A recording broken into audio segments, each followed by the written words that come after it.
He's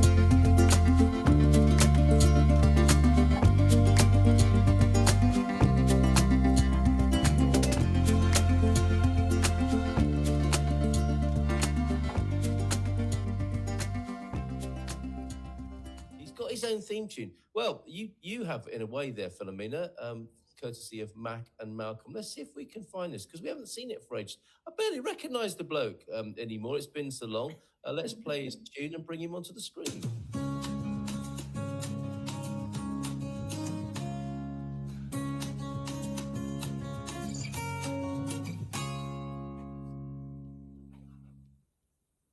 Wing. Bom dia! Olá, Yeah. Filomena. Olá, James, tudo It's bem? been a while since I've heard that tune. Yeah, crikey, it really does feel like a long, long time ago. Great to see you. And the reason we haven't been seeing you, normally on a Monday, here with us on a Friday, is because your life has been turned upside down by learning the language, I think, James. Is that right? Imagine that. Finally, 4.5 years, I dedicated myself to a intensive 4 days a week, 4 hours a day through A1 through B2. So I'm into it till the beginning of September, but hopefully by then I'll be approaching fluency anyway.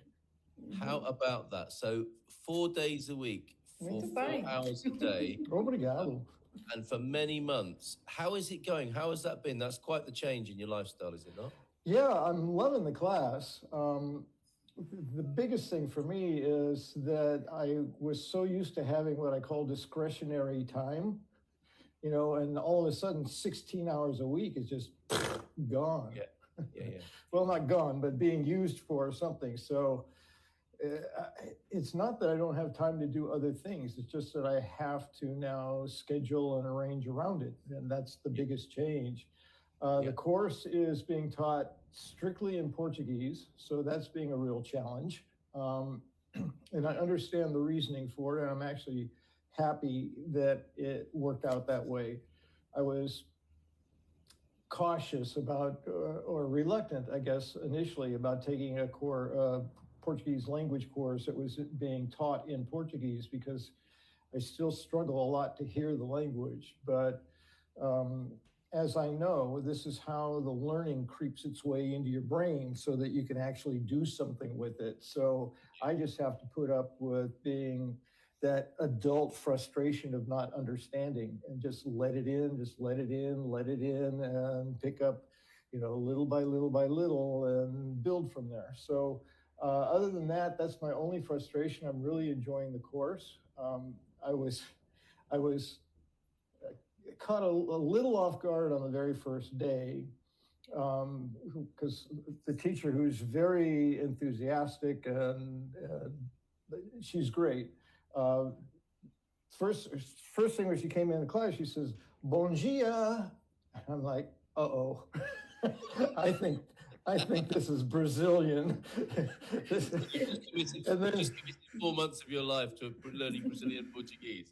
Yeah. Well, and then, I was hearing the references to, like, instead of boa noite, it was boa noite, things like that, or boa noite, that it's like, oh no, I've dedicated myself to learning the sound of like Portuguese, and ultimately it's turning out to be a good thing because it's forcing my brain to work yet in another way, which is to take sometimes what I hear that's not familiar and then translate it to what's familiar in the Portuguese I know, and then work with the language So there. she's from Brazil. She's from Brazil. Yeah, she's from Brazil. She's been in Portugal for 8 years, and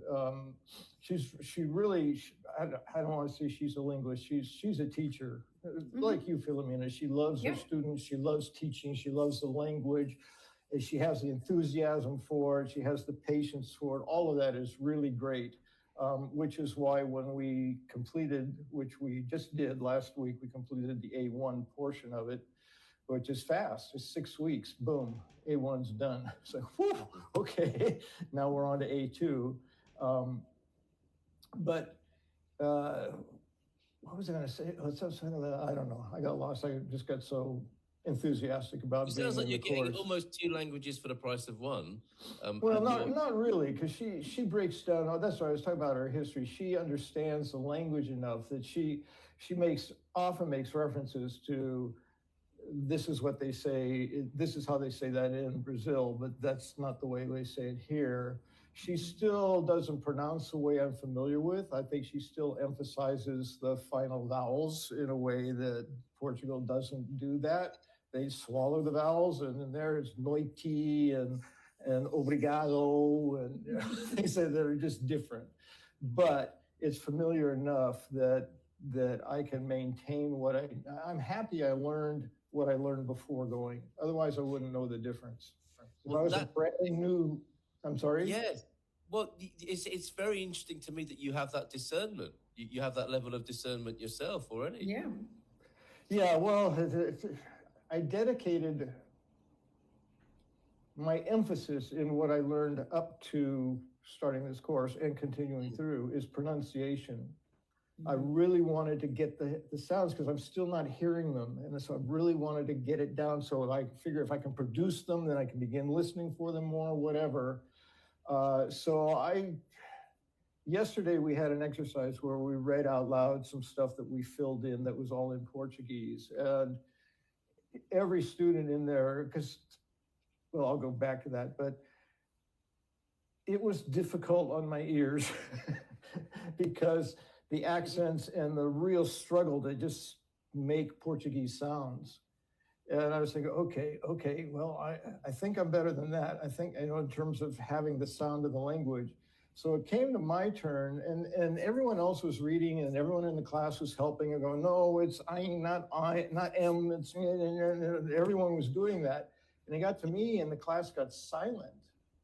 And I went, oh crap, they're like really listening to me. And I was reading how I know to pronounce, and reading is still tricky for me because I may not recognize the words, so I slow down, but I work out the sounds. And my assessment was that my Portuguese pronunciation was the best in the class. That was my sense of it from what I heard around me. That's what, mate. Yeah, I'm still working on the vocabulary and how to make my nouns do things with my verbs and that kind of thing. But Yes. but at least when I read and when I speak, if I kind of just settle in and do that, then it comes out mostly right. Obviously with an accent, but yeah, it's a great teacher, haven't we? We've had a great teacher for years. Yes, absolutely. Yeah, Philomena, you've been my inspiration. So. No, but sometimes we have listened to James speaking in Portuguese, and his accent is quite good. It is. Right. Yeah. Yes, It's quite good. for sure. So are you the old guy in the class now as well? Oh, yeah. The old guy in Europe. You're the old guy that they all listen to. Yeah, I wanted to say that the feedback I have gotten as I have attempted speaking Portuguese to Portuguese people is that I speak very well. Then the assumption is I speak Portuguese and then they start talking. I'm like, what? Wait, stop. I can say it really well, but I can't speak it yet, like that. Yeah. So it was just good confirmation for me that it's not just the Portuguese way of being nice. They tell me I speak really well when I speak like crap. Because if you speak well, you speak to someone and you speak so well that people assume that you speak the language well. Yes, right? yes. That's a compliment now. At first it's like I just got confused, and now when someone just starts speaking Portuguese to me, it's I feel that in me, like, oh, that's a compliment. They think I actually speak the language because what little of it I speak well. Yeah. So that's been very validating for me because I spent a great deal of effort trying to get the sounds right. And I'll start hearing it eventually as I keep listening to it. The students in the class, which you asked about the age, I'm finding that I'm almost always the oldest one in the group. It's just, okay. Whatever that means. But it's a very interesting class. We've got 20 students from, 5 or 6, 7 different areas of the world, from South Africa, North Africa, South Asia. We've got a fairly large group of people from South Asia, Pakistan area, one French woman, several people from Eastern Europe, and surprisingly for me, only 2 Americans in the group, of whom I'm one, and both of us are from California.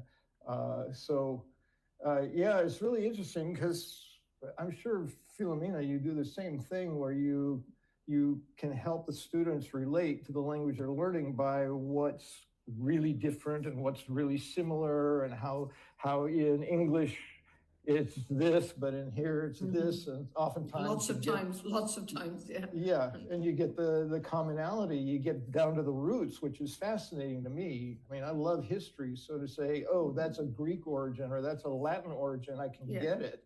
And there's so many words, more than I ever imagined, that are so close to English words that I can work them out. Even if I don't know what the Portuguese is, I listen, and then I go back to what would the Latin origin be?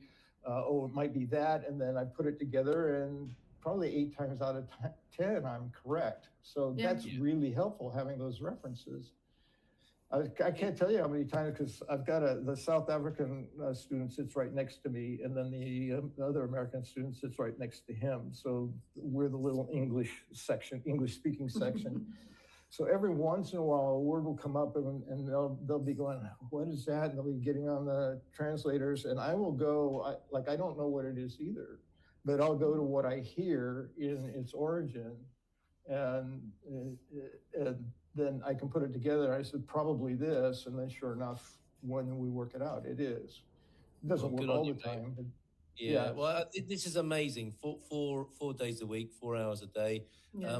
Matty also recognizes what he calls the Portuguese waterfall effect, where you're thought to be Portuguese and you get the full verbal onslaught, which I think is a compliment. So well done, anyone who that happens to. Mel, however, feeling discouraged with the language learning right now, speak enough to be understood and complimented, but still struggle to understand others, but badly. That is always the last stage. So you can't expect to start understanding others before you have a lot of practice. So it's natural. It's the last stage. Just keep going then, Philomena. Just keep going. Keep going. And keep going, and you will eventually start understanding more and more every day. But it's really, and as James decided to go for 16 hours a weekend, it's a very, very good way, because then you get so many hours to listen to the language all the time that you really have to learn something, because that's what I said. If you just go for a couple of hours and then the rest of the week you don't do anything with the language, you will